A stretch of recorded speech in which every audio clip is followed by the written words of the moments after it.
Hello বন্ধুরা, এখন স্নান করে এসেছি। আর স্নান করে অনেকটা ঠান্ডা লাগছে, ওই জন্য একটু চাদরটা গায়ে দিয়েছি। রোদটাও আসছে, রোদটার আজকে সেরকম জোর নেই। তো আজকে আমি এখন শাক বাছতে বসেছি।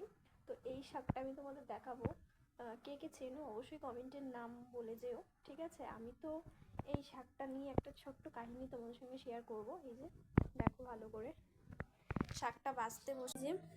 আর এই কোটা শাক একাটি ছিল, তো এই কোটাতে 10 টাকা না 15 টাকা নিয়েছে। আমি তো যাইনি। তো এই শাকটা আমরা আগে জমির থেকে প্রচুর তুলতাম, আর এর থেকে বেশি বেশি সেটা বিক্রিও করতাম। এর থেকে বেশি বেশি আমরা 10 টাকায় দিয়ে আসতাম। আজব লাগছে, আর প্রচুর তুলতাম তো মাঠে। তো তোমরা কারা কারা এরকম জমির থেকে শাক তুলতে আমাকে কমেন্ট করে জানিও। আমি তো স্কুল টাইম, মানে স্কুলে যখন ছুটি পেতাম তখনই চলে যেতাম শাক তুলতে, বেশ ভালো লাগতো কিন্তু।